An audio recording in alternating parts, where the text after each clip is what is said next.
Yo, it's your boy RoboRubberCat, and this time I did record qualifying, but it was just really trash. Basically set a banker lap, as you can see on the screen, 119.8, but then I just invalidated the rest of the laps, so there's no point really showing that. Anyway, me and my teammate 4th and 5th on the grid. Pretty decent start. I'm not too far behind everyone else. It was very close in the top 5, just 1.5 tenths between us. So we should have a pretty good opportunity here to pick up some early places. You know, about to get the mayhem into turn 1, and just hope we don't make any contact with anyone. We just want to make sure we at least keep 5th. Last week we had a very poor start, and it's lights out and away we go. And they get a nice start there, a little bit of wheel spin, but I just pop it into overtake, and my teammate gets a very poor start. I think just the left side of the track was much better warmed, because even Tekkanen in 2nd on the right, he had a bad time, and we managed to keep it ahead. There was a yellow flag in there, I don't know what happened, but it wasn't between us. Just need to make sure that me and my teammate keep it clean, and now we're just trying to keep in touch with the guys in front. We don't want to let them get away, because Monza isn't my best track, to be honest. I did a lot of practice for this, but it just wasn't working out. There's just so many places you can get track invalidations, and you can get spun out just like there. Poor Scalus, I think. Yeah, he qualified in pole, and he had a very good start, but on lap 2 he just binned it. Just too much throttle on the curbing, I think.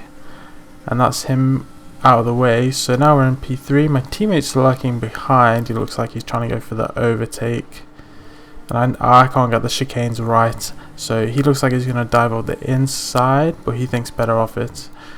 But as you can see in front, they're just pulling ahead, they're pulling away, and now I'm in my teammate's clutches, and it looks like he might be going for a pass coming up pretty soon. He'll have DRS on me. Usually the main overtaking place is the pit straight. That's the longest bit, and if you have DRS in the car, and Tekkanen goes round. I didn't know where he was going. He ghosted, so I could have just drove straight through him, but I didn't want to cause a crash.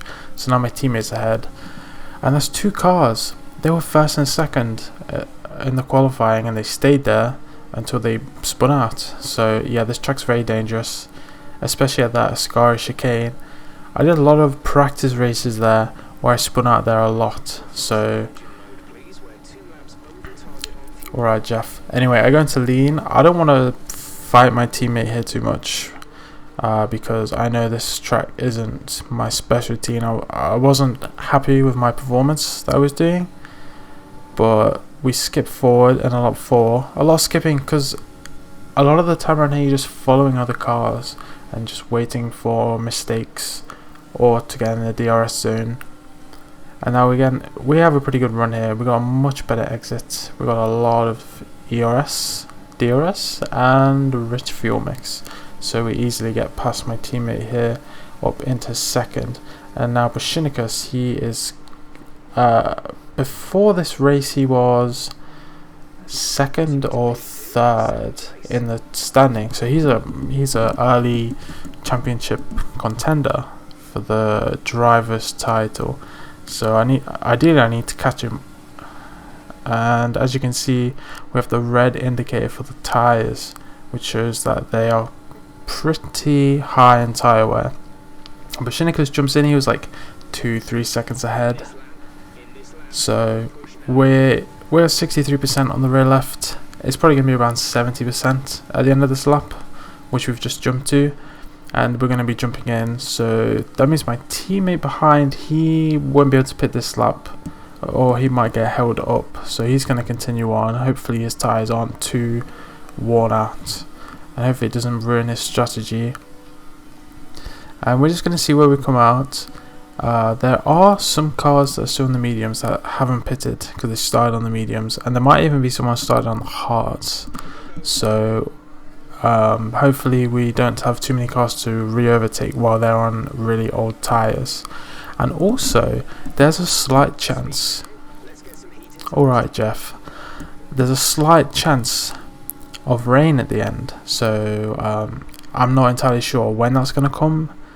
It was just indicated to be in the second half of the race, so potentially we might have some medium runners or some hard runners, well, they started on those tyres, that can just do one pit stop to the inters.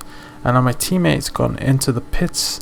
We're going to see if he managed to overcut us or if we kept our lead by pitting at the optimal time. And unfortunately Tom couldn't make it to this race. I have a very loyal subscriber called Tom who likes to pretend he's the Tom in the race, but he isn't, and he always loves to collect penalties. So unfortunately we can't see any like high penalties this race, but maybe next race we can. But in terms of penalties, my teammate has 6 seconds, so obviously he's just extended the track a little bit as we're closing up to goal basket. He has a 6-second penalty, but he hasn't pitted yet. Maybe if the rain comes soon, this is like proper fighting for position. But it's a fairly simple overtake. Get to him before the 150 meter board easily, but just go a little bit too deep on the brakes. And I just make sure to hug the apex tight so that he can't go for the switchback. And we're still like 2 seconds behind Brashenicus, so as long as he keeps it together, it looks like he'll have the race win. Because I will probably get some penalties soon. And there, oh, I got some air, some nice air. I didn't get any points for that though. Like, maybe I needed to get air just before then and do like an air combo or something. But there was no points for that. So I'm a bit disappointed there. Anyway, we dropped down to 4th behind my teammate. And now we got our first penalty of the season. The first 2 races were without penalties.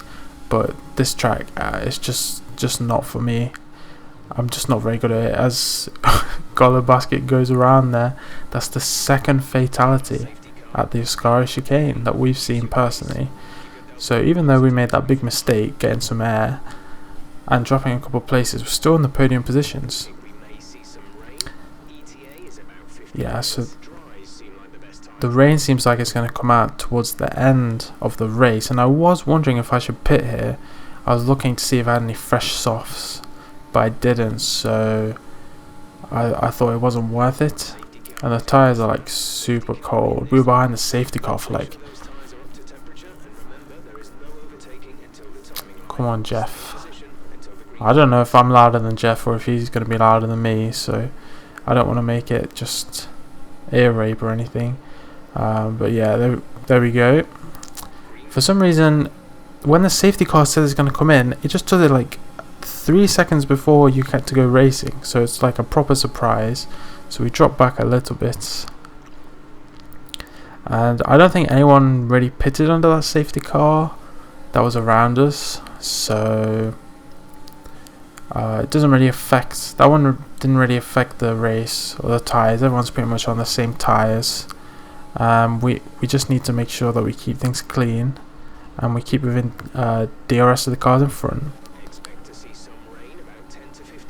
Yeah, so the rain looks like it's going to come right towards the end of the race, so it's not really going to impact it because I don't think the track will get wet enough fast enough. And my teammate goes up the inside there, and it's a very nice overtake. And now we'll see if he can keep this position. It looks like he disconnects there for a second, but yeah, I think his connection was a little bit dodgy throughout the race.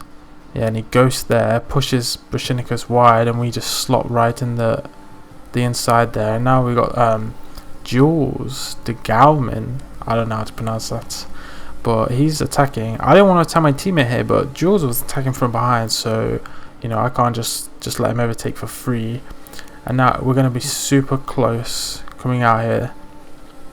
I'm trying to overtake my teammate, but obviously he's got the ERS on 4 and he's got the rich mix on, and he's doing whatever he can to defend. And Jaws is on the very outside, so with 3 wide coming into turn 1, you see that my teammate lags forward, and I come around the outside, leave space for my teammate, get a little bit of oversteer, so I might have, oh, it's not good to look at, is it? It was a bit of a bad connection. I got a little bit of oversteer and I tapped him.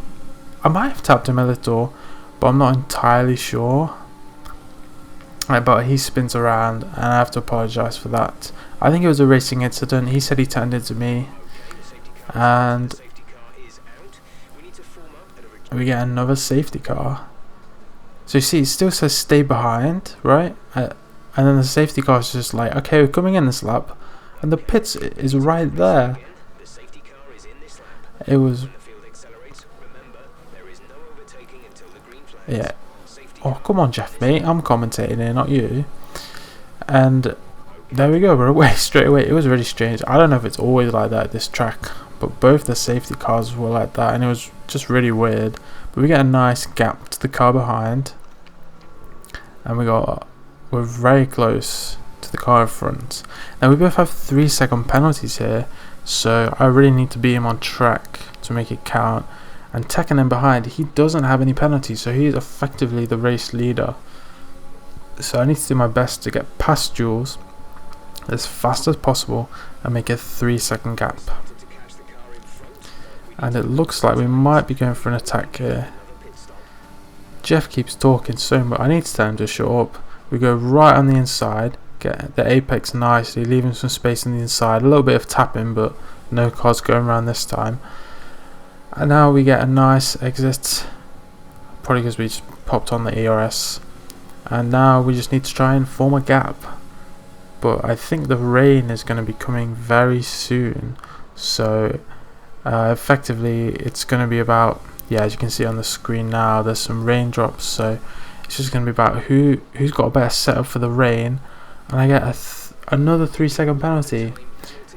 So yeah. It doesn't look like we're going to get this win. As we cut to the end of lap 26, we're going to be showing the entirety of the final lap, and we're not going to be able to get a big enough lead to, you know, oh no, Jeff, I just said that. We're not going to get a big enough lead to get 6 seconds, so it looks like for now it's just going to be a podium finish of 3rd, which is alright. It's not terrible. You can't complain with a podium, you know. And I got some very good circumstances earlier in the last 2 races to be able to win them. So I'm pretty happy with contending for the win. I'm winning on track, but some careless driving and some stunts that didn't give me any points didn't really help either. You know, I might go to the stewards about that and see if I can get some points for that air. But anyway, Tekken in behind, he gets a 3-second penalty, so now he is effectively 2nd, not 1st. But after the race, I think he said someone hit him from behind under the safety car and he got a warning for that. So I think his 3-second penalty will get removed. So Tekken is effectively the winner, I think. I don't know, on track I am the winner, but then my penalty sent me back and put Jules in first. But Tekken shouldn't have had the 3-second penalty, so he's effectively 1st and Jules 2nd, and I'm in 3rd. But yeah, this was a pretty interesting race. A couple of safety cars, a couple of big spins. Hopefully we don't have any incidents at Baku next week, although that's pretty much impossible. I'm sure there'll be some crashes there. But anyway, thanks for watching. We got a nice 3rd position. My teammate, he got 11th. I think he quit just before the end because, of course, we had the incident with him, and then he crashed into someone in the safety car, I think. But yeah, that's it. We're still top of the drivers' constructors, or the drivers' championship and the constructors' championship. So that's still a pretty good win for us. So thanks for watching.